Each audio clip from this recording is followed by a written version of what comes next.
All right. Hello, everyone. Kyle, AA0Z. Welcome to the channel and welcome to the new CW Operators Roundtable. It is Monday. We took a small hiatus because of Memorial Day. We didn't want to stream. We wanted to make sure that you had plenty of time to thank a vet and spend it with your family. But now we are back, and we have a very special guest with us. Thomas Witherspoon, K4SWL, is with us. He is going to talk about his CW journey, and we're just going to have a conversation about the things that make him want to do CW and why he got into it. But first, we're going to say hello to the chat, everyone in the chat. I see a bunch of familiar faces. I'm sure that some of you have probably come over from TO's channel, so hello. Typically what we do is we go around the horn here, and for a couple of minutes we talk about all the people in the round table here, that what they've been doing in the world of CW for the last, I don't know, 2 or 3 weeks, a month, but since we haven't gotten together. But so we're going to start it off. We always start it off with Vince from Ham Radio Workbench and a bunch of other things, VE6LK. Vince, hello. Hello. What is on your mind? What have you been doing in CW? Good after evening noon. I'm going to switch cameras because I have been playing with hardware. And on the right, on the left is the Japanese CIR 45 Delta key. And I've set that out on my Twitter feed if you're interested in it. I think Charlie's got one of these as well.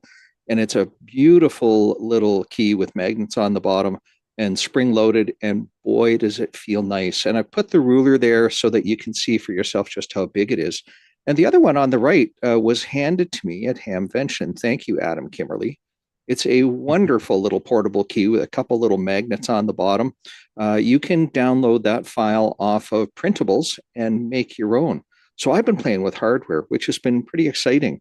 I've also taken a page out of N4JAW's book, and I have thrown radios in my backpack and gone out on my bicycle and set up in a park, and I have been making contacts, and I've been having a hoot working QRP bicycle mobile portable, whatever you call it.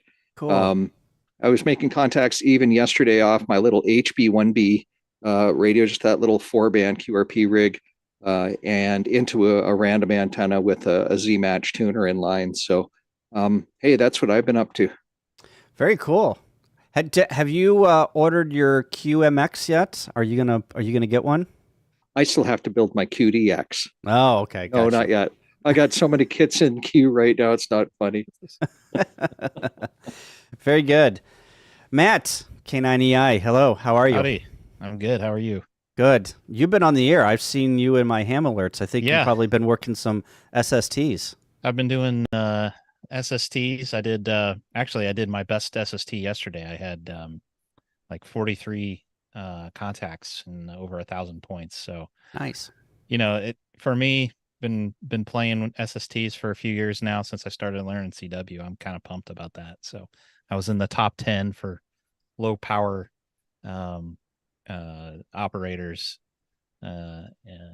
yesterday. So that was or Sunday night. That was pretty Sunday night. cool. Yep. Very good. SST is slow Speed speed test contest. Sunday night and Friday afternoon, right? Yeah. Yeah. So I missed Friday but got on Sunday night. But the last couple of weeks I've been doing, let's see. I worked and got my 10 POTA Park Award, all CW. Nice. So that was pretty cool. I made a little presentation and presented to the local club here in Bloomington about my portable CW adventure in Las Vegas, doing my first Summits on the Air activation with KK9U Sean, a Yep. friend of mine. Yep. Let's see. I built 40 antennas for our Hamfest to try to sell. I'm frustrated with my receive on CW. And I built a drive-on mast holder so I can put my little 16-foot DX Engineering push-up mast in it. Oh, very good. It's made out of PVC and 2x4s. That's it. And it was like $10 or less. Yeah, you don't need anything fancy, do you? No, you don't even need steel. So, Yeah. um, and the prized, since we were talking about, or since Vince was talking about his key, if I can get this in focus, um, that's a UR5 CDX paddle, the 599. Super excited about it. It plays really nice. I'm very Nice. happy with it. Very cool. So that's what Good I've been up to. good deal. Thanks, Matt. Yeah. We're gonna go down to Thomas. We're just gonna throw you in the deep end, Thomas. What's what have you been doing in the world of CW lately?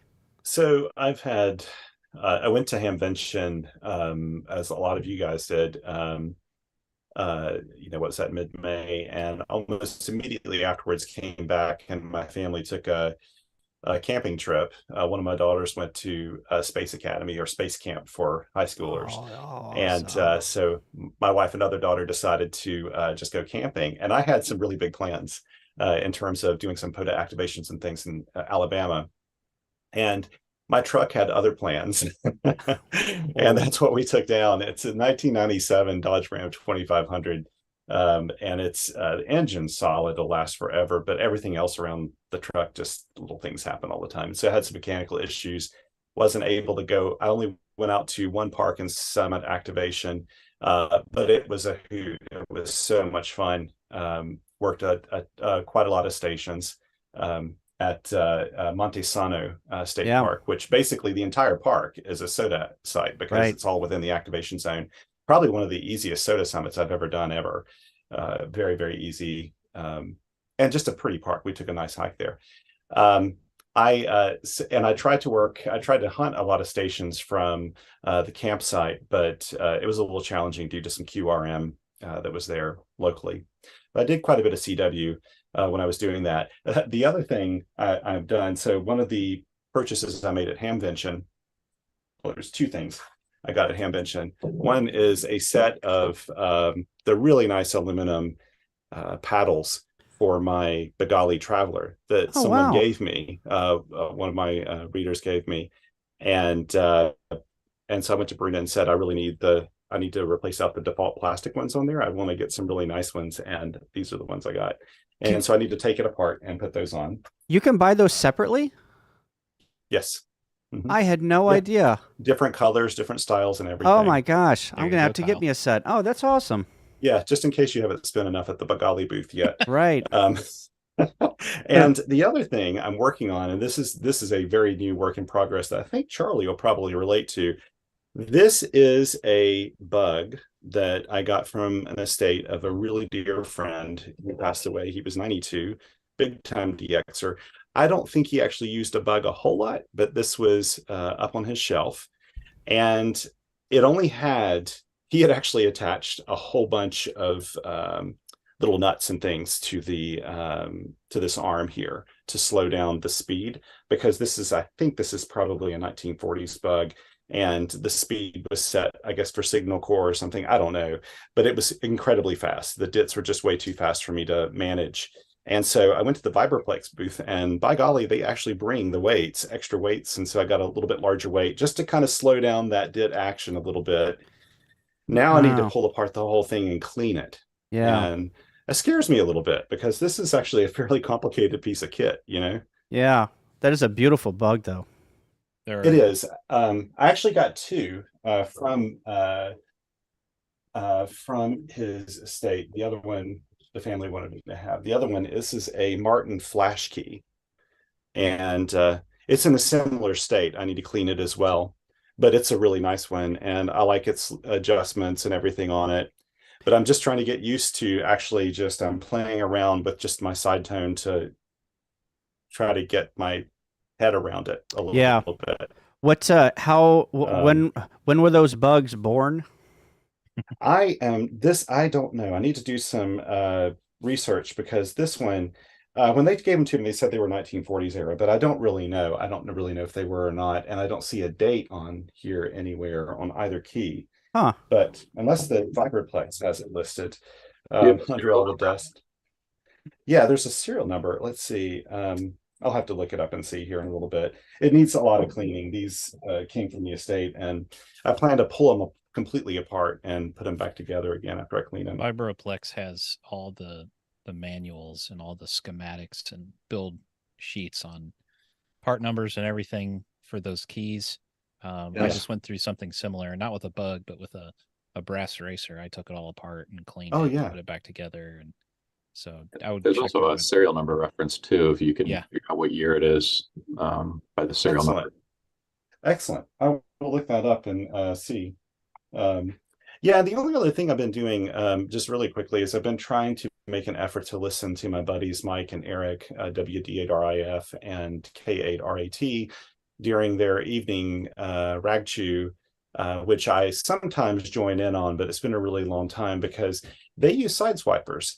And, you know, cooties to me, for some reason, when they're at a normal speed, like a normal speed, just meaning like kind of a normal kind of faster rag chew speed of maybe like 17 to 19 words a minute or something, my brain has a hard time with that for some reason. And so I've been trying to tune it up to listening to it, because eventually I'd like to play around with the cootie as well, and more or less for rag chewing and stuff. Yeah. That's it's a common topic here on the CW roundtable. On there's contesting on POTA and SOTA, and then there's rag chewing, and getting to that point where you're comfortable rag chewing is kind of like almost another level of operating. That's why I'm so It really frustrated is. right now. Yeah. It's a common thing we talk about here. I think all of us would like to. I mean, I would like to contest faster, but I think if you can rag chew at a faster speed, your contesting, your POTA, your SOTA will come with it. It'll all come because up. it's you're just recognizing more words, you're doing more head copy, you're getting into the groove, you know. So very good. We will come back to you, Thomas, here in a minute. Tim. Yes. Hello, everyone. Good evening. I went on a little bit of a SOTA tour in Southern California and hit up the Hollywood sign in the LA area, and it was a lot of fun to get many chasers that I've had QSOs with on HFCW. It was very fun to get them on 2 meters FM voice and kind of get to hear their real voices for the first time. A lot of fun there. Went over to Catalina Island and hiked up a summit there, and rounded out that trip doing Bishop's Peak in San Luis Obispo, which is my hometown. And I, as a kid, must have hiked up that hundreds of times, but this was the first time with a radio. And it was a good thing I had my HF rig with me, because I only got one 2 meter QSO there. Oh, really? And Wow. I needed HF to get it. Wow. What what radio did you use whenever you pulled out the HF? That was I was using the KX2 with the AX1 vertical. Yes, I just got an AX1. I love that thing. Yeah, it's a lot of fun. That is my You and new me both. favorite antenna. I mean, a couple of my videos, I've been perched on very narrow summit blocks where really the only option is putting up a vertical or doing the vertical that's freestanding, or maybe just dropping a wire off the side of the cliff would also work. Yeah. But yeah, when you're space constrained, it's a very good antenna. Yeah, very cool.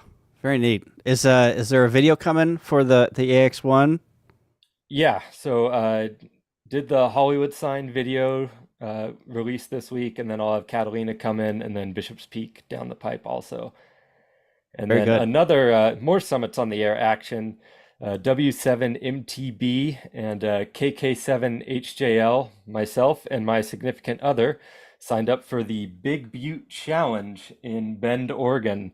And 4 of the 8 buttes in the challenge are SOTA summits. So we are taking our radios up there and doing some activating. Very cool. Is that like you hike all day, hike all night, hike all weekend, No, run? it's just 8 different buttes in the Central Oregon, and they're each are sponsored by a different brewery. And so Oh, you no. Oh, no. are able to get a token for the butte and visit a brewery after you Oh. you summit. There's not going to be beer at the top of the Waiting for the you. No, mountain. you is got to there? bring that. You got to pack that in yourself. Nice incentive though. I Yeah, like that. yeah, that'd be great. Maybe helicopter some beer in, you know. Very cool. All right, good I went deal. on a fly-in in Canada once where they flew a float plane up full of beer to the cabin next to us, and we unloaded it for them and made sure Got to we took partake. the payment. Yeah, That's awesome. Charlie, NJ7V, you went to Wyoming or Utah, maybe didn't you? Yeah, I did. Man, I have to tell you, I am still getting caught up because it was Hamvention, and then I got home and I just barely, and I hadn't even recovered from Hamvention, and then I went for a whole week up to Utah and Wyoming to visit family, and so I finally got my email cleared out today, and I still have all of my comments in YouTube and other social media that I haven't. Some of them are probably waiting 14 to 21 days. It's just Oh my gosh, you're a horrible YouTuber. horrible. Horrible. How dare you? You're the worst. Yeah, it is. I am, but you know, so I'm still playing with the bug from Hamvention that I got. So yeah, you're right, Thomas. I can identify. This is what I got. Ooh. And it looks just like yours, Thomas. It seems to me. Mhm. But you know, they may be. Let me turn it around. No, I guess. Well, you know. Anyway. Well, but yours is left-handed, Charlie. Well, I changed we've been having this discussion on social media and stuff like that about this bug because somebody said, "Hey, this is not a left-handed bug," and I'm like, "What? You can have a left-handed bug?" Because like you know all the other stuff, it's like it doesn't matter. You flip a switch and it goes from left to right or whatever. But these apparently they make left-handed bugs and they're rare. So yeah, I switched the paddle around to be left-handed, but I took the guy's challenge and I sent right-handed with it. I have to be very honest with you. I think that it is more comfortable right-handed, and I think that I can feel the mechanics more smoothly when I was sending right-handed. So I don't know. Maybe I need to look for a What? left hand. Yes, Interesting. I'm not left-handed. wild. I'm not Are you- right-handed. Wait a minute. Are you gonna switch? You can't switch on us, Charlie. Well, I know. I'm left-handed, but I seriously, when I was sending, I was like, I'm gonna take this guy's. I'm just gonna, you know, I was kind of tongue-in-cheek. I'm gonna send right-handed just for fun. Well, when I was sending, I was like, wow, you know, this mechanics of this really does feel better. Yeah. And so I don't know, you know. So Learn maybe it, I man. need a left-handed bug or to switch to right hand. I don't know. For now, Just learn it. I'm just sending. You know, I have the little black and white thing turned around and doesn't make any difference, but whatever. That's right.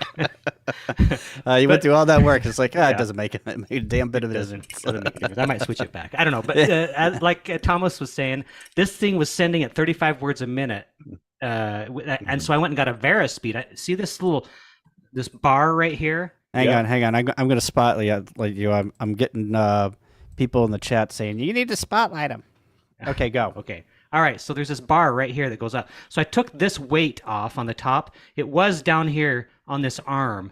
And so I went to HRO and bought this Vera Speed, it's called. And so you take the weight off and you put it on here, attach this arm here. And so I can just unscrew this and I can move this bar forward and back, and it changes the speed a great deal. In fact, you can make it go faster if you bring it back here.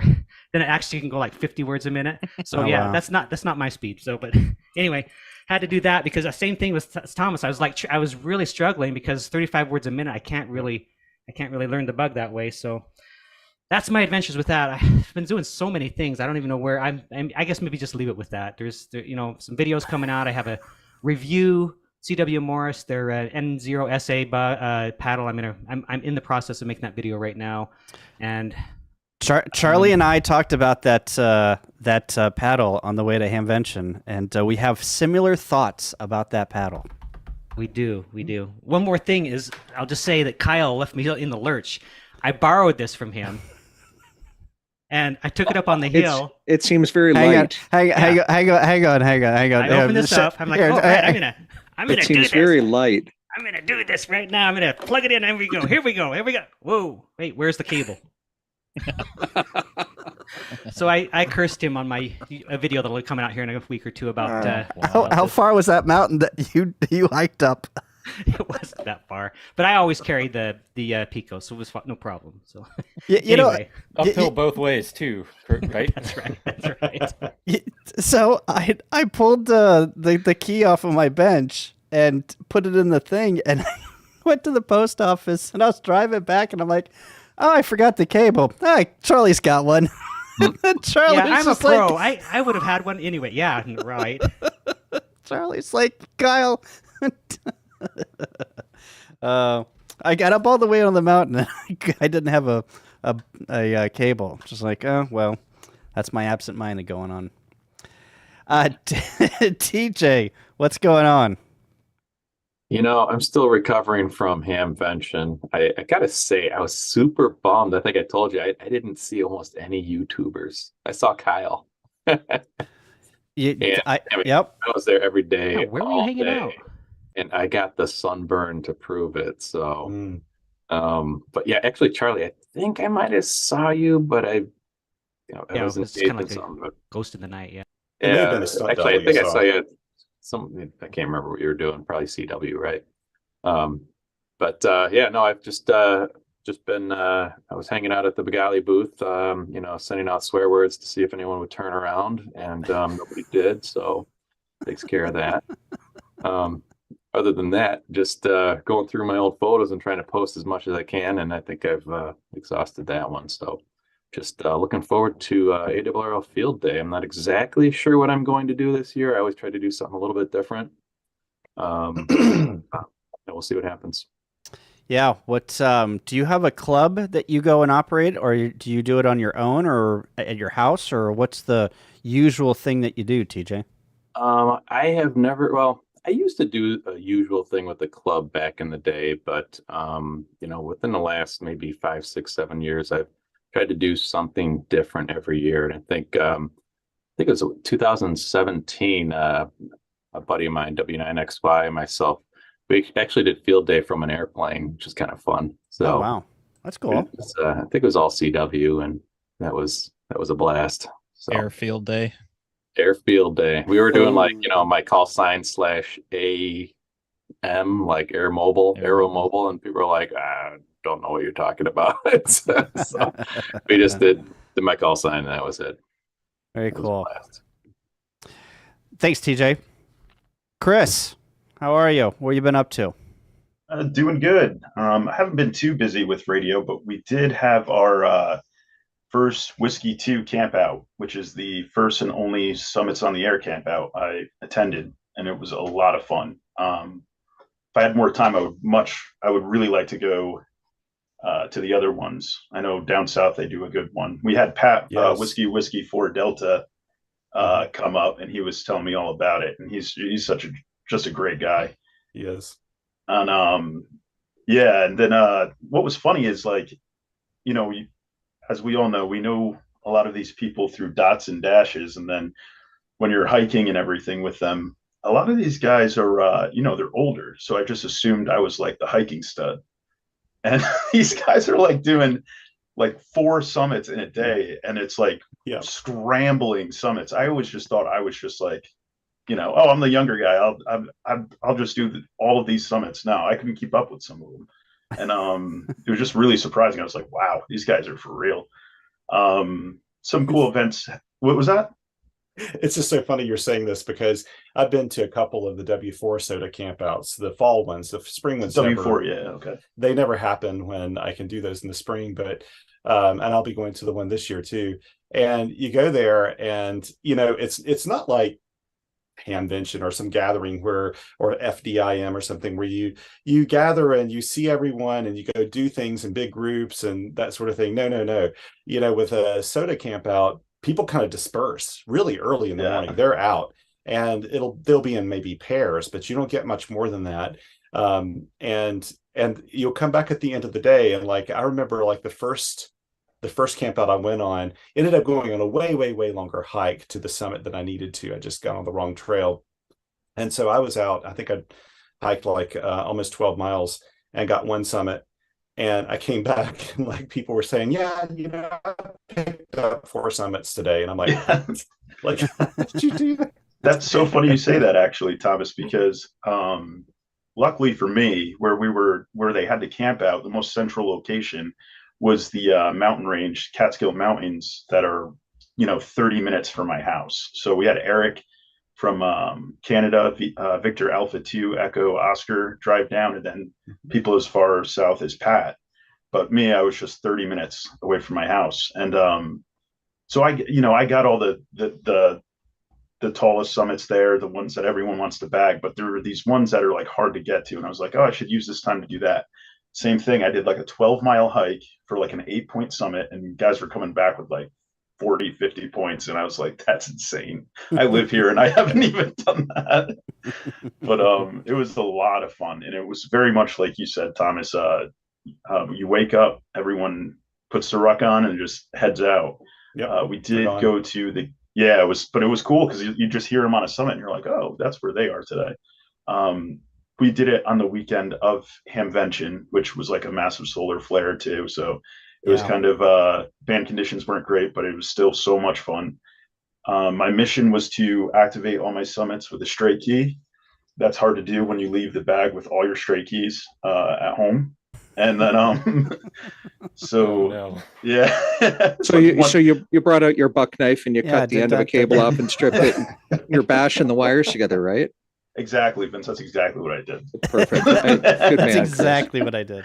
So yeah, we got to meet a lot of these guys like Alpha Charlie 1 Zulu, all these like 5-time, 6-time goats, Mike Whiskey Bravo 2, Foxtrot Uniform Victor. And then what was cool for me is I got my first and only kilo in Catskill, kilo 8070. And I was thinking about it and I was like, oh, I don't really do POTA there. But the wilderness is so big, all of the QSOs were from a SOTA summit. So it was a kilo exclusively from SOTA activations. So it was kind of cool. Yeah. Excellent. Cool. Very cool.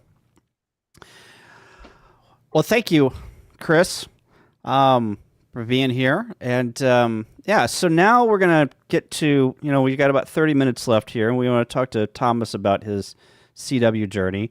The one thing I know that Thomas is very modest, and I don't know Thomas that well. I know him more in the air than in person, but he was inducted to the QRP Hall of Fame this year at 4 Days in May. And Thomas, tell us a little bit about, not only does he run QRP and SWLing Post, that's a shortwave listener, ING Post. Tell us a little bit about not only your CW journey, but can you wrap in some QRP and tell us why you were you love QRP because I think you've been doing QRP for a while. People don't get the QRP honor roll or Hall of Fame for nothing, right? You gotta do some QRP in there. But yeah, why don't you start us off on your journey and tell us how you got into CW. Well, thank you, Kyle. Yeah, I can say that I'm still just completely glowing over that. It was a big surprise to me when I found out, and I'm just really honored because a lot of my mentors and people I've read articles about forever, they're in that QRP Hall of Fame. So I was really honored by that. But yeah, so my earliest days in the world of amateur radio, I had studied. So a Curtis Mathis TV repairman came to my house in probably 1988, back when people would come to your house to repair your TV, your family's TV. And I was like holding the flashlight, looking in the back of the TV with him, asking him all these questions. And he looked at me and he said, "Have you ever heard of amateur radio?" And I said, "Is it like shortwave radio?" And I showed him in my bedroom. I had like this shortwave radio, like just like a listening post there. And he said, "Oh my goodness, you need to go out to Radio Shack and buy the Gordon West novice prep material." And back then, of course, novice, there was a test plus a written test plus a 5-word per minute CW test, and his little packet came with cassettes to get you up to 5 words per minute. And I instantly got that, but I was sort of finishing up high school and was in so many activities and so busy, I just kind of put it to the side. and studied it very just lightly. And then in college, when I was doing my undergraduate degree, I was crazy busy there, and lived in France for a year, and just had I really had a very active college life. And I kept saying, I'm going to get to amateur radio as soon as I get out. And when I graduated, I moved to Athens, Ohio, because my wife was doing her MFA there. And I just wanted to be with her there. And the only job I could really find in town was at a Radio Shack. And I was the only guy at the Radio Shack that would go help the people at the back of the store try to find the resistors and capacitors and diodes and everything else, because I didn't really care about commissions or anything like that. I was never into that. And nobody else wanted to help anybody because there's no commission on those things. And this guy, Mike, his call sign was AA8EB. At the time, it's now K8RAT. He came in and he's working on a project, and I said, "What's this project for?" And I was helping him gather all of his components. And he said, "Well, it's for a ham radio thing." And I was like, "Ham radio? I'm studying for my license right now. Just have gotten back into it. I'm probably 3/4 of the way there, and I'm starting to look for test sites." And he said, "Oh, if that's the case, then you need to come meet us on the weekend. We're meeting at the Athens County Fairground, and there's a little event happening." And he called it. It was the FYBO contest. The Freeze Your Butt Off contest. I didn't know it then, of course. Yeah. And this was in like 1997, I guess it was, 1997. And at that time you had not taken the test. You were still you were still thinking about it, but just hadn't taken it yet. I was still thinking about it, and I was trying to get my code speed up at the time, because I had to find time to listen and try to use the tapes. And I went to the site, and it was my buddy Mike was there, and he introduced me to Eric, WD8RIF, both of whom have become just some of my best friends.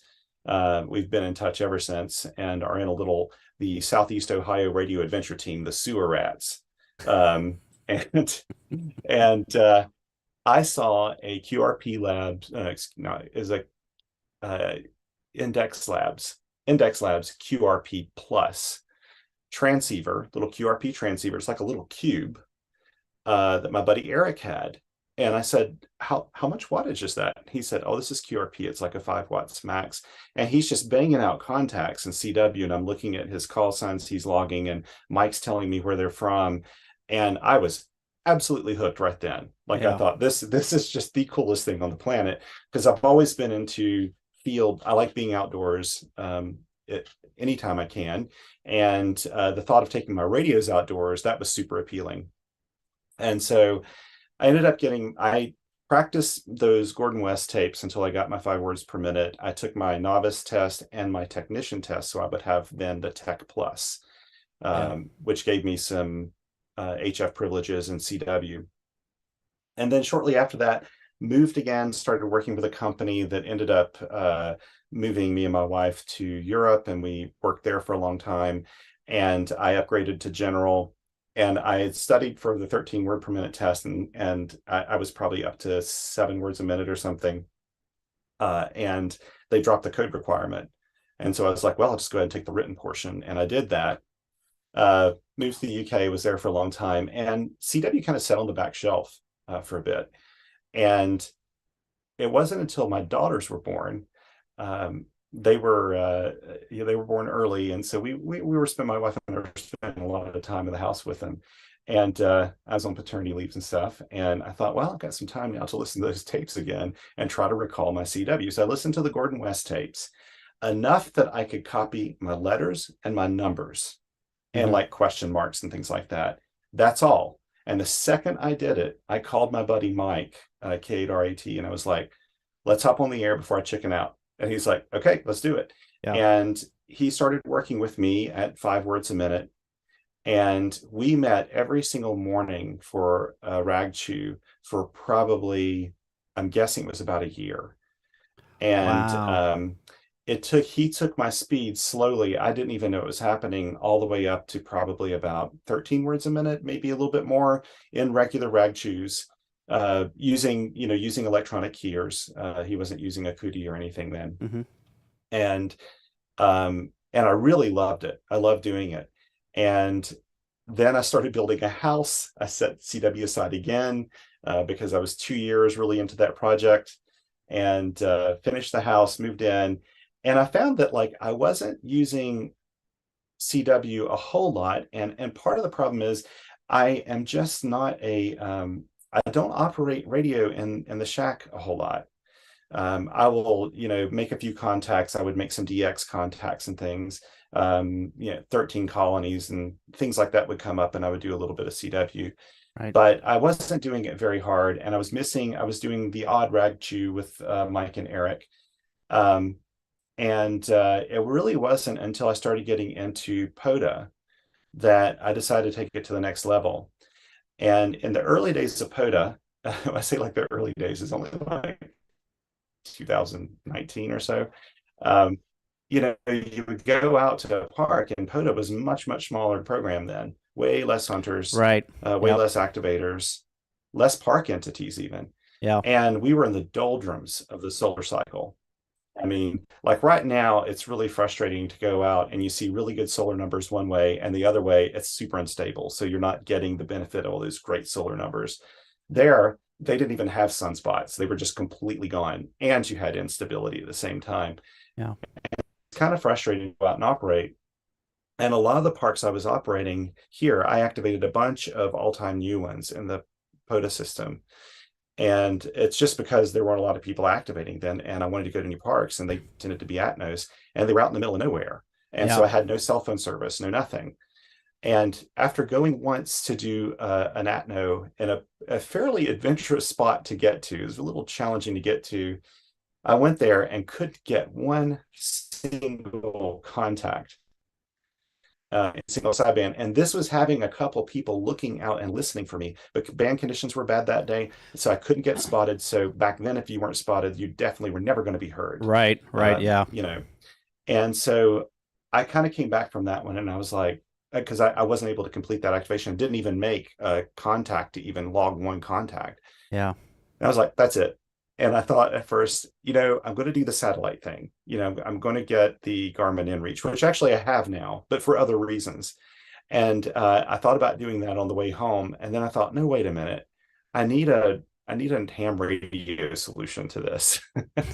And my buddy Eric was out activating all the time, and he used the reverse beacon network to do it. And to me, that was magical, and even better than satellite, because you don't have to wait for a satellite lock or anything.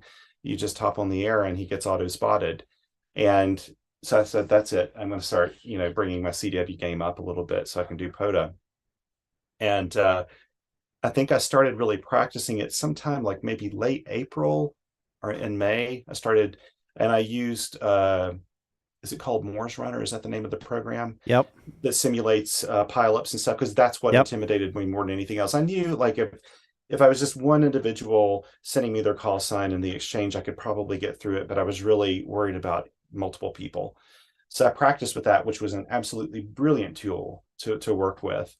And then I started operating more contests, not contests, but like 13 colonies, field day. I started throwing in my call more. I started doing some hunting with POTA until I got to the point that I thought, I'm mildly ready for doing an activation, and that I told myself the moment I just even felt just even slightly ready, I'd just go out and do it anyway. Yeah. And so I remember I did another thing. If you know me, you'll understand why I did this, but I thought too I needed some incentive, and I wanted to have like a reward for myself, and that was an MTR3, a mountain. I was like, I've always wanted one of those. They're like the size of a pack of playing cards, and that is going to be my reward for doing a POTA activation in CW. You roboted there for a minute. The reward was a Mountain Topper 3B, right? Yeah, a Mountain Topper MTR 3B. Yep. And so I got Hazel, my dog, and I was like, come on, let's do a POTA activation. And we I decided I would use like a park that was not rare, which was the Blue Ridge Parkway. And I would set up with a vertical. I think it was my Wolf River Coil TIA or something. And I thought I'll just do like a little modest setup, so maybe I won't have any kind of pile up or anything going on. And I got out there, and yeah, I was sweating bullets, and it was a little scary and exciting and everything all at once. And I finished it, and I just felt like I was on top of the world. Yeah. And I made sure for that very first activation, I was using the reverse beacon network to spot myself, because I wanted to take advantage of it even from like day one. Right. And I was hooked then. And I remember that the probably the next 2 activations I did, and I don't know if you guys have done this, where you go out and you're like, I wonder if I'll remember CW when I go out.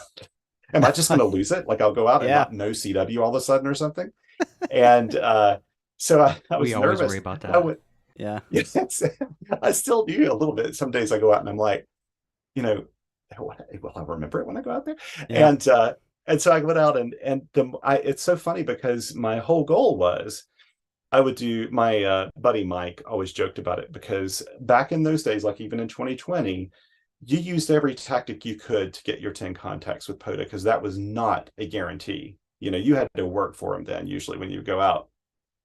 And we would always call it like he had like a name he called for, but he always called, he would always ask me beforehand, are you going to be doing any duck speak? And that would mean like, single sideband. And duck speak. Yeah. And then I think he called CW, he would call it like the wigglers. Are you going to do any wigglers? And he was thinking of like worms, and I think he called it something like a duck wiggle or something like that. And that's where you're doing both single sideband and CW. And that was always my goal. I'd always do both of those. And I started going out and realizing just how much I love CW, that it was hard to like switch over to the single sideband side. Yeah. It's like CW so kind of peaceful, and you're like in this like Zen world, where your brain's just like doing the CW thing, and it's kind of more quiet. There's not as much competition for space. It's so easy to find a free frequency. And then you go into the single sideband, and especially as POTA started growing, and it's like crowded, it's like hard to find an empty space. And so then I just started doing those CW activations, and got into SOTA, of course. And I've been practicing my rag chewing again, and I listen to stuff when I can't actually send. I listen to my buddies Mike and Eric. I'll listen to some of the W1AW recordings and things like that to try to get up my rag chew speeds. Yeah.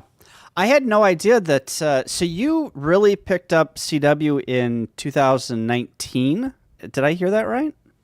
2020 is when I really started doing it. Wow. Yeah. During National Parks on the Air, I got really heavy into that the second half of the year. I did I think 92 activations from like August to December or something, and really enjoyed it. And I only did single sideband in that, and I think it was an intimidation factor. I knew CW well enough that I could have jumped in there and done that then, but I just kind of thought, oh, this is a little too kind of field day feeling or something, like it's going to be a little too much for me to handle or something. Yeah.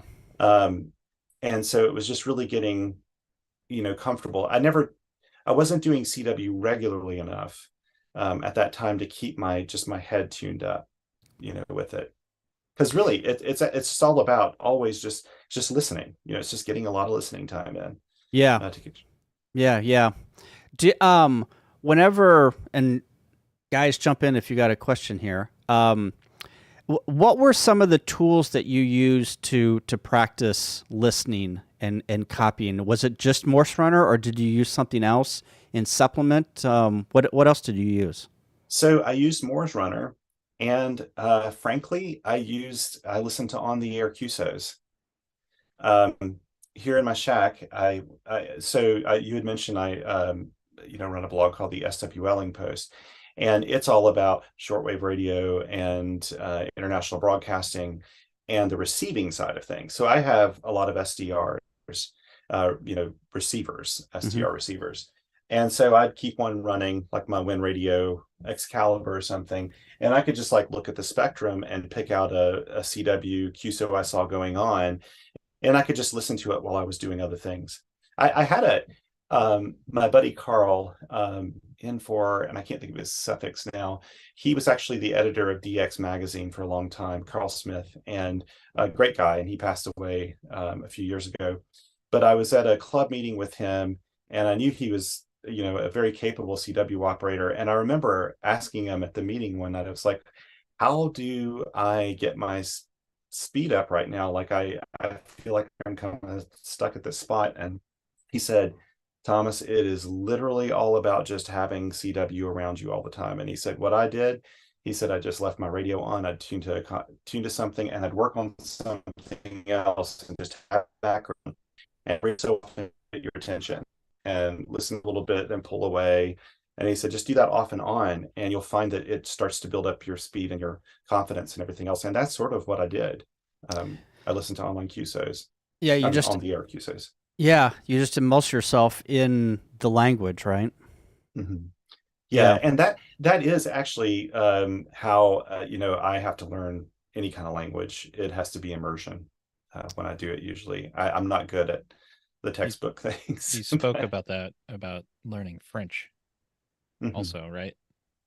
French was very much the same thing. I did an immersion class before I went to France and immersed myself, and didn't give myself any English outlets when I lived in France. I really wanted to learn it. And I found by doing that, it helped me think and dream and everything in French. But if I were doing it like the bookish way, which I did, in high school and stuff, I just didn't catch on to it very well that way. So how do you adjust between sending Morse code in English and French? So you know what? That's a good question. Now, I've often thought about that because when I make contacts, if you've done SOTA at all here stateside or in Canada, you've likely worked F4 WBN. Yes, Christian. Foxtrot 4 Whiskey Bravo November. That's right.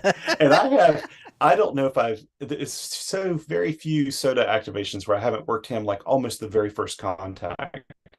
And I always send, like for him or any other French person, I'll send merci at the end of it to thank them. Usually when I work people in Quebec, I'll do the same, hoping that they're actually Francophone.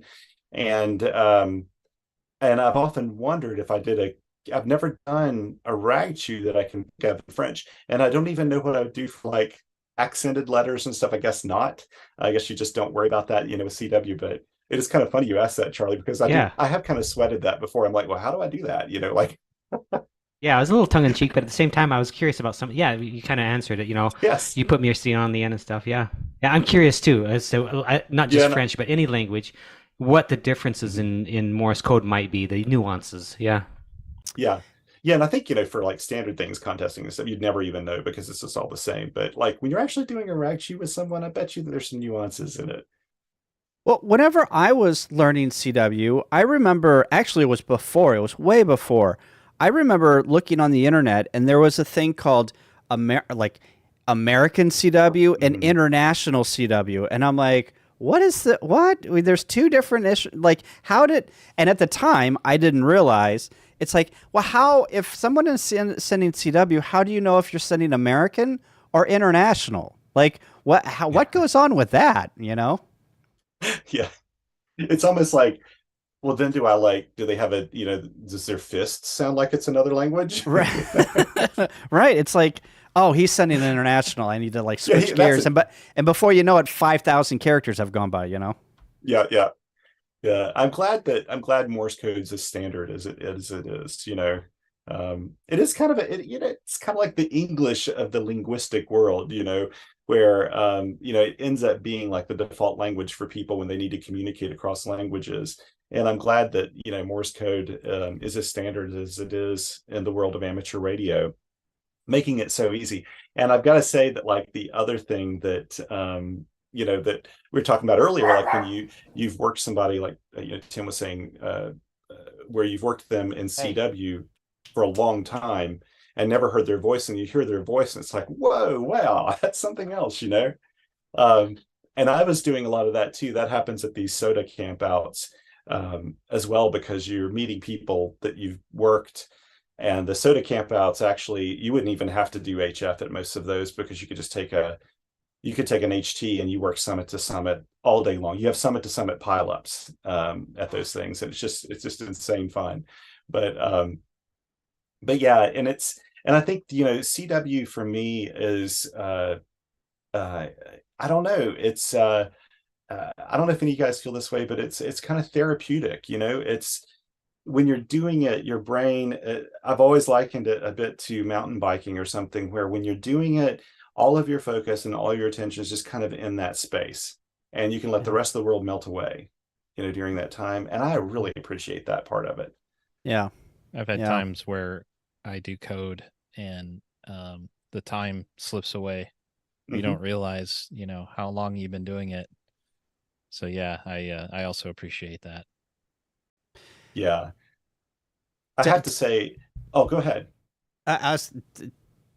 Go ahead, Thomas. You had a thought Well, there. I was just going to say, I do wish, you know, like looking back now, if I were doing things differently, I do think that, you know, those Gordon West tapes that used to be with those Radio Shack things, they're great, but they were really just to kind of get you through the test. That was really their goal, and they worked really well for that. I wish at the time there would have been some programs like, you know, the Long Island CW Club and a lot of these community-based CW groups and live streams that where you talk about CW. I wish those things would have been available, because I think I would have jumped on the CW wagon even harder in the very beginning. Because then, back then, I felt like CW was, you either did it on the air or you listened to recordings. And that was about it. There wasn't this community that you could instantly connect with and help each other out. And I think that's probably the thing that is making this CW renaissance that's going on, you know, so helpful. The whole reason I started doing my activation videos was because someone asked me to film a park activation in CW so that they could kind of hear what it was like, how to do it. And I did that, and it started me doing these activation videos. And part of the sort of motivation for doing them is that people get to practice listening to CW when they're doing it in a real world sort of situation. And I love doing that because I really could have used that, you know, back in the day. Yeah, I know Kyle has a question, but could I, since I have a question that's kind of in the same vein. Yeah.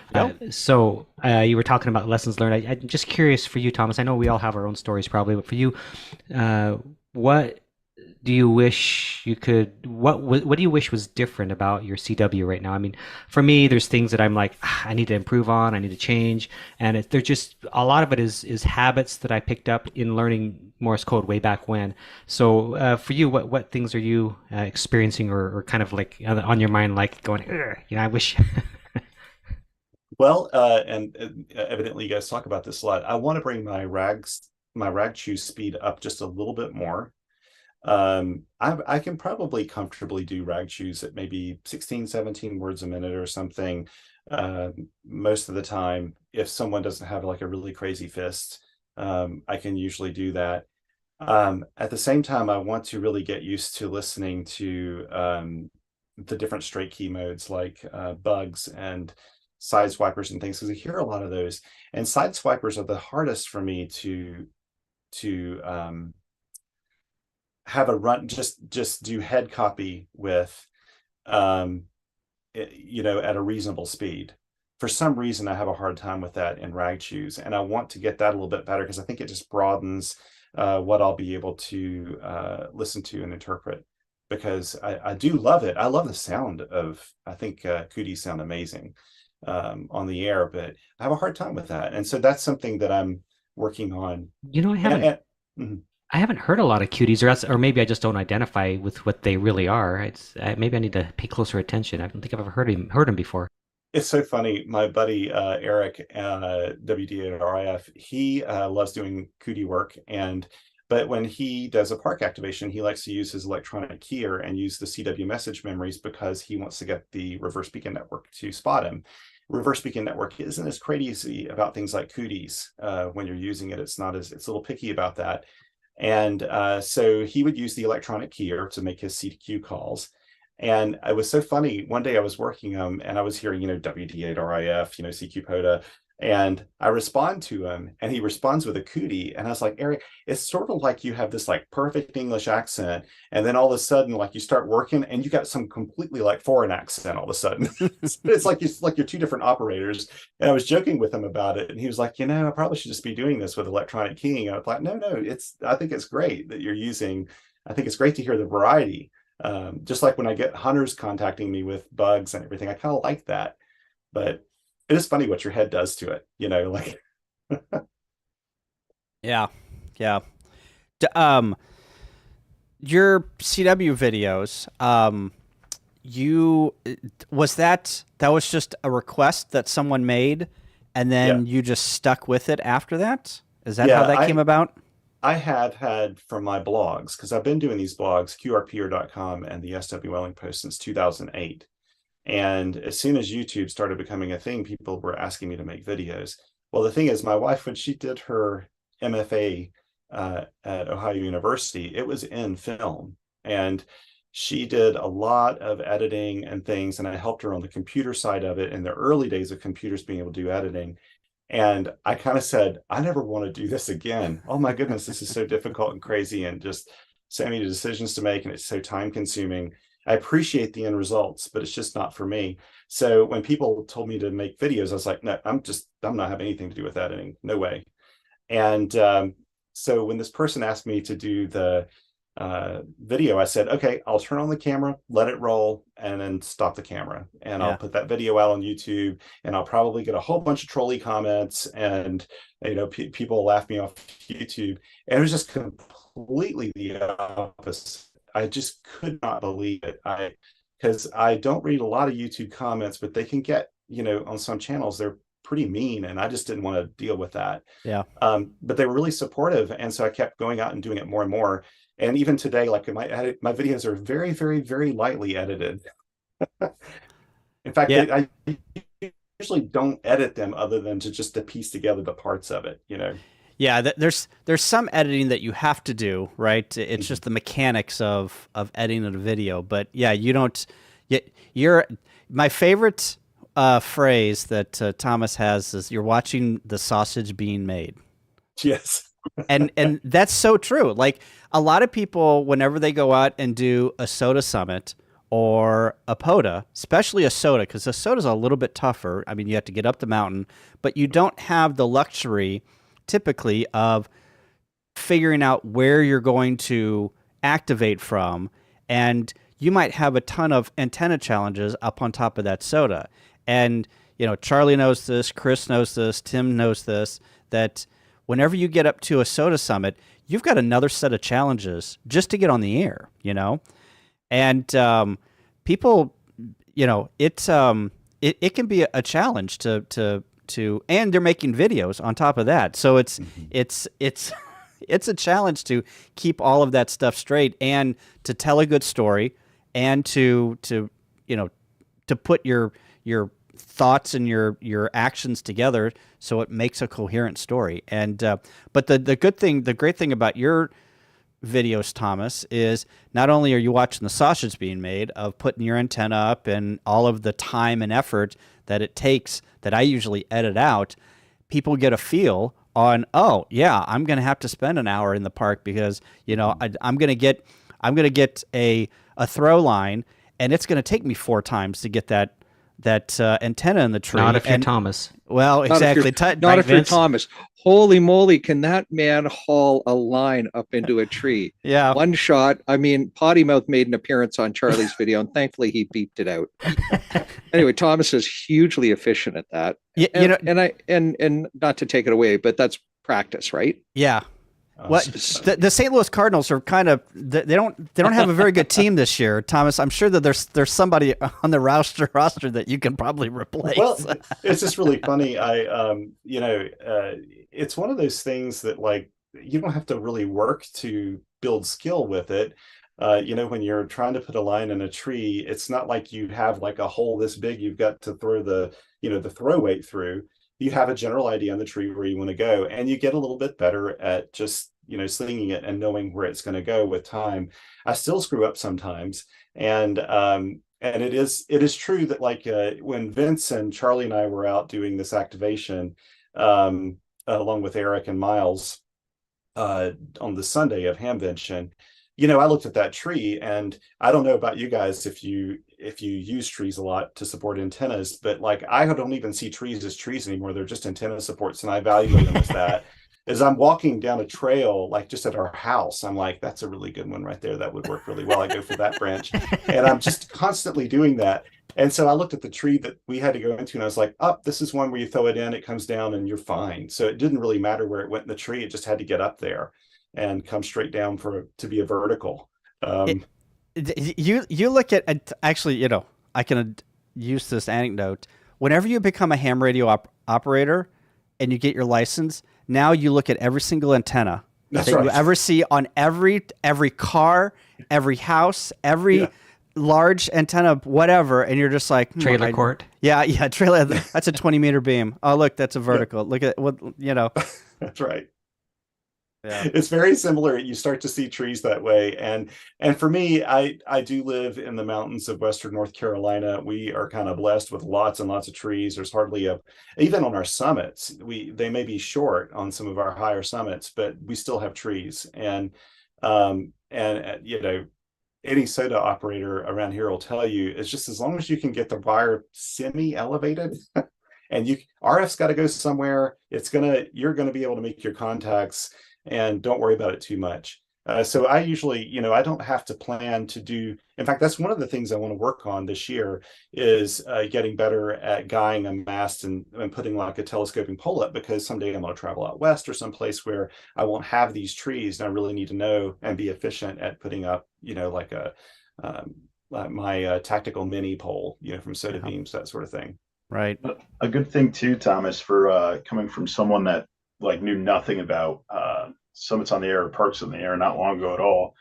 I would read about like how to set an antenna up, and the benefits of a certain height, and if it's an inverted V, a certain angle. And in my head, it's like, oh, I have to do this, or it's just not going to work. You know what I mean? And then in your video, you're like, oh, I'm just going to throw this up over here, and then boom, So I was like, all right, so you don't have to obsess over it, And don't get analysis paralysis. Yeah. And so when I watched those videos, I was like, okay, so let me just go try. Looked up the 8-ounce Arborist throw line and was in business. Yeah, to me, it's almost like I get a thrill these days out of doing things that everybody's told me not to do. I did a video where I took the Chelegans MC 750 antenna, and I was just testing out the tripod. It was just pouring down rain that day, and I thought, I'm just going to set this up in the middle of this big picnic shelter and just put the antenna up as high as I can, put the vertical up as high as I can, and it was a metal roof picnic shelter. And I did the activation. It worked brilliantly. I got all my contacts. It was pretty easy to do. It was a lot of fun. And like someone wrote me an email after that, and they're like, Thomas, it doesn't work when you do it that way. Like, you really shouldn't be sticking it in. I was like, no, that was the whole point, is when you are doing a park or a summit, don't worry so much. Just get an antenna up. When you're the DX, you just don't have to worry about it that much. You're going to probably get your contacts, and if not, you're going to have fun anyway, but like in those times when you really want to get your signal out and it means a lot, and then you use your best practices, and you try to put up at your house, you try to put up an inverted V that looks like an inverted V that you see in the textbooks. But when you're out in the field, don't even worry about it. Just get the antenna up and experiment and play, and have a good time. Yeah. Don't fret too much. Yeah. Charlie, do you have to leave? I do have to leave. Yeah, I have a field day meeting I'm late for, but it's an honor meeting everybody here again and talking to you. This group is amazing, and those who are in the chat that are regulars as well. Check my channel out. It's got a lot of good content. Red Summit RF, and with that, I'm out. Later, Thank you. Charlie. See you, Thank Charlie. you. Yeah, Charlie.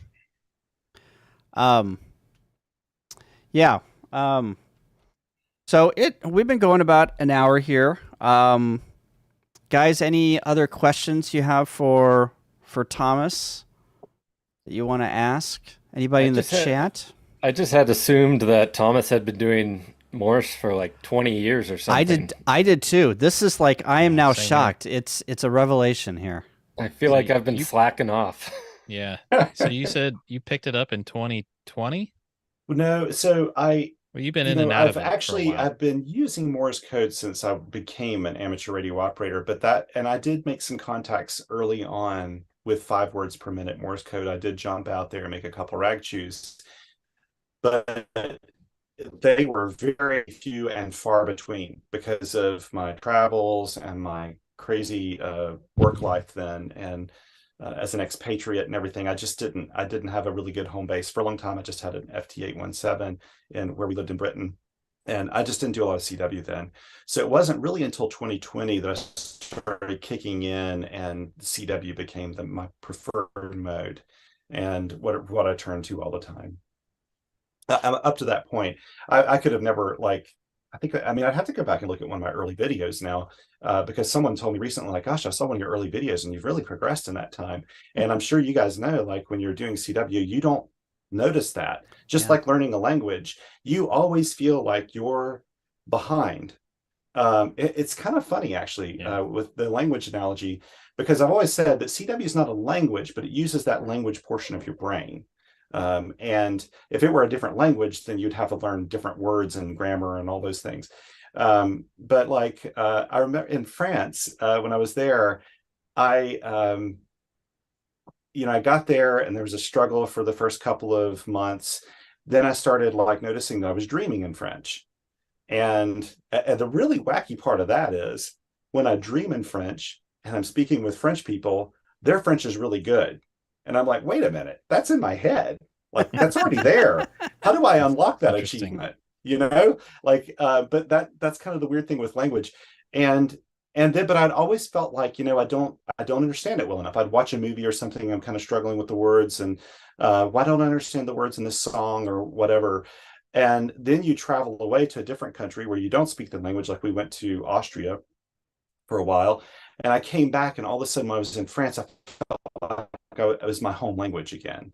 And I think with Morse code, I didn't give it the time I needed up front. And when I started doing that, then it just feels like it's this natural language, but it's one that I can always improve. Like I'm always seeing it as like, I'm not as fast as I should be, or maybe I don't understand as well as I should. But when you step back, you have to tell yourself, like, you've done okay. Like, you're doing this, it's working, and you don't have to be perfect. Yeah. And only do those goals if those things are important to you, and you'll have fun doing them. And so for me, that's what it's more about. I don't think I'll ever be a really high-speed operator. I don't do a lot of contesting and things like that, so I don't need to turn to that a whole lot. I really just like doing, on the air field activities, and field day and stuff, and a little rag chewing. So yeah. 2 questions that I have for you. One, how often do you get on the air that you do not record? And then also tell us about, I think that we all have had this happen on, you just have a bad day. You just you cannot copy anything. And what do you do when you have a bad day? Okay, so your first question was how often do I not record? And that's probably it really kind of comes and goes. I'll find that like for a whole half year, I'm almost recording every activation I do. And then there will be a few the next half of the year where I don't. Like I think in the past, probably the past couple of months, there have been probably 2 or 3 activations that I didn't record. Actually, the one that I did with Vince and the first one we did with Vince and Charlie on that Sunday, I didn't bother recording it. I just went out and did it. I did one sometimes when I do like really impromptu ones. My wife and I were waiting on our daughters to finish up with like a formal dance in early May, and it was pouring rain outside and stuff, and it was dark, it was late. And my wife and I were just kind of waiting in the car, but we were near the Blue Ridge Parkway. And I said, let's just go to Blue Ridge Parkway a bit. I said, do you mind if I get in the back seat and get my little SW3B, which I have a kit always in my car on my headrest. It sticks to the back of my headrest. I just pulled it off and I said, she's like, go for it. Because she was working on editing something or something like that. And so I got in the back seat and did that. And I didn't try to record it when I did that activation. Yeah. Oh, and so my bad days, that definitely happens, where like I'm trying to think of the specific site. I had one recently where it took me, for some reasons, it's as if I couldn't decode S's, H's, and fives anymore. Like I couldn't just You just I couldn't don't hear know. him. I don't know what it was. I couldn't tell the difference between. Normally, I don't think about it. It just is there. Right. But those days, I found myself getting a little nervous about it. Like, and I think there's a little pressure too. I don't let this bother me, but when I've got the camera rolling, um, it's like someone's there with me, and it's like a whole bunch of people on YouTube are going to see it and say, "Well, Thomas, you missed that H or that S or whatever." I still don't let it bother me. Like Yeah. I'll push out the video regardless. But there was a day recently where I found myself almost trying to mentally count the dits to make sure I was doing it correctly. And then, of course, you start to do that, and it only happened that once. Next time I went out, it wasn't an issue. Yeah. But it just, those days happen. Those days where your brain is just like, I think it's like a little teeny, like micro loss of confidence in a really specific area. And it can kind of throw off your game a little bit and make you feel like you had a bad day. But the next time you go out, it'll be fine. Yeah. Yep. Yep. We all have those days where just I had a day a couple of weeks ago where somebody sent me a da and I'm like da like that's not a letter, and I'm like, oh, it's a W. And you're just like, I'm such an idiot. Me too, but man. yeah, but it happens, and you just have to move on. And we've talked about it on the stream before. Whenever it gets to a point where your CW is lacking and you're not decoding the way that you want to decode, that is your brain telling you to take a break. Yeah, that's exactly right. That's exactly right. And I gotta say, in my videos, I can't think of a time I recorded a video and then I was like, no, I'm not going to push this out. It was just too bad of a day. Yeah. And I think the reason why I actually kind of like it when I'm not having my A game, because I want other people to see, look, this happens to everyone. I promise you, there are going to be days that you go out and you're just not copying as well as you normally do. This happened in French too. There were times when I would go out in the day and I'm like, why am I struggling with French today? I'm forgetting words I know, Yeah. and things like that when I'm going out. And I think it's just kind of natural for your brain. And you're right, Kyle. It's your brain saying, hey, take a little time, like it's okay. Yeah. Yeah. It's okay. It's, we're human. We make mistakes. We're not supermen and superwomen out there that know everything all the time. Right. It's part of life. Right. What? Except whenever you're mad. Whenever you're mad, you can do that's anything. Right. That's the exception. I'm so surprised. All right, we're gonna wrap it up here. It's 9:13 Central Time, 10:13 Eastern. Vince, Matt, TJ, Chris, Tim. Anything else we wanna pry out of Thomas here while we got his undivided attention? Just wanted to congratulate you on the QRP Hall of Fame. That's awesome, man. Well Thank you deserved. so much. That is awesome. Yeah. Thank you so much. It is. That is. Whenever I saw that, I was just like, "Oh, that is awesome. That is great."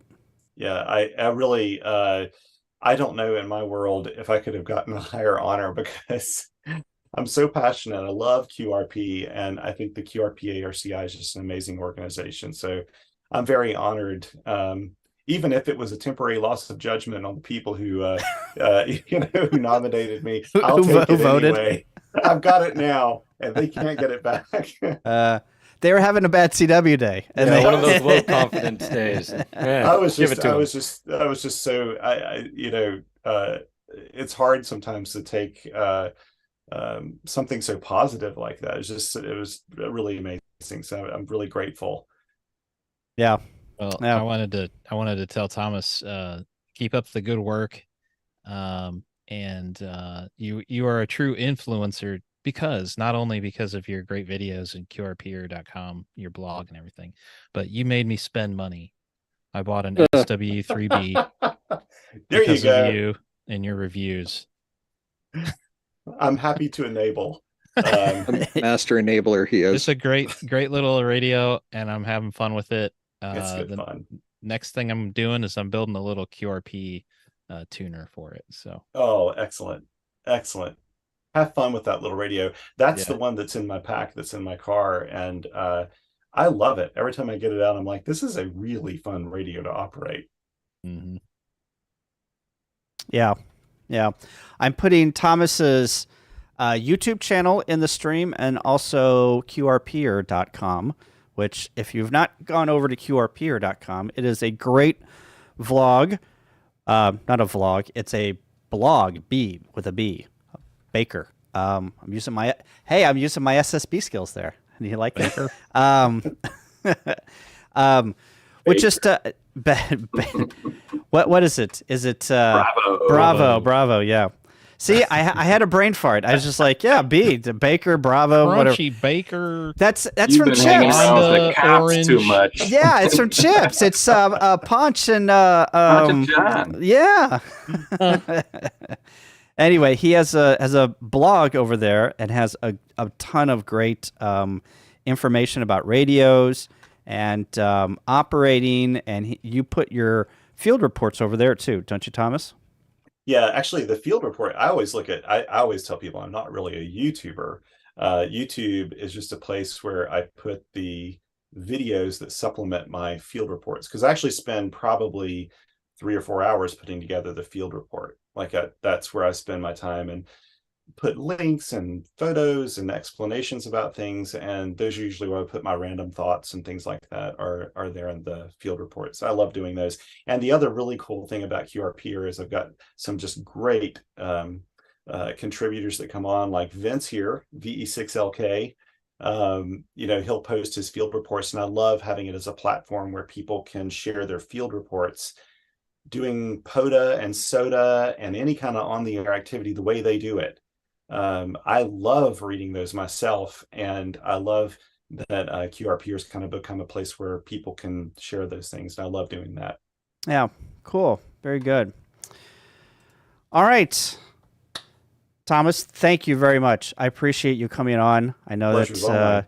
it's talk about your CW journey, and yeah, this has been great. I always love talking about CW every Monday at 8 p.m. Central, and we will do it again in a couple of weeks. It is... Oh, actually, while you're here, Thomas, real quick, what are you going to do for Field Day? I know that Field Day is a week and a half, and our next new CW Operators Roundtable is the 26th, which will be the Monday after Field Day. But what are you going to do for Field Day, Thomas? So probably, my guess is, I need to talk with my a team member about this. My buddy Vlado, N3CZ, here, most years we get our families together and we go to Mount Mitchell, and which is the highest point east of the Mississippi River. Great soda site. But we go there and play. We usually do a little bit of field day from up there, like a few hours of it. And we call ourselves Team Baklava. And actually, I'm wearing a shirt today that my wife had gotten me and gotten Vlado, because we love baklava and Turkish coffee and everything. And usually Vlado and I will then spend some of the evening with one of the local clubs doing field day. I haven't in a long time done just a dedicated, full-on camping at a site doing field day, and I'm overdue to do that.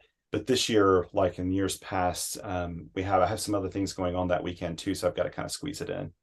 But I'll probably combine it with POTA and SOTA when I do it as well. So yeah, very good. Cool, very cool. Mount Mitchell, that's in a state park, isn't it? It is Mount Mitchell State Park, and it's actually here. I can, if I wanted to, I could hike from my house to Mount Mitchell. We are surrounded by national forest where we live, and I can actually have the very first SOTA summit I activated. My daughter and I hiked up to it from the house and did it from here. So I have no excuse for doing POTA, especially because I can just hike up to 3 different sites that are not far away. Like if the roads are closed, I can still get there. But wow. It takes a little bushwhacking. But Mount Mitchell, if you have never been to Mount Mitchell State Park and you're in North Carolina, it is an absolutely stunning park. I think it's one of my favorites. It's probably my favorite state park in North Carolina. It's sort of my happy place. Nice. So. Nice. I climbed or hiked Mount Mitchell last year, and it was very beautiful. That whole area is just absolutely gorgeous. It's gorgeous. It's Yeah. and there are a lot of really nice soda summits nearby there too that are pretty easy to hit when you're Yeah. out that way. Yep. All right, very good. Thanks, Thomas. Appreciate it. Thank you. Thank you for the stories and your journey and sharing it with us. And yeah, we will be back next week, or not next week. We will be back in 2 weeks for the new CW Roundtable. And also, there's trivia on my channel on Friday night before Jason's Happy Hour. We'll do 4 rounds of ham radio trivia. You don't have to have an account or anything. We play it live on Kahoot.it, and I stream the questions, and then you answer, and it's all for bragging points. And we might have a couple of crazy rounds on Friday. So anyway, that is it from here, from St. Louis, Missouri. Thanks, everyone, and 73. Later. So See ya. Hey, everyone. 73, everyone. Have a great night. CW on.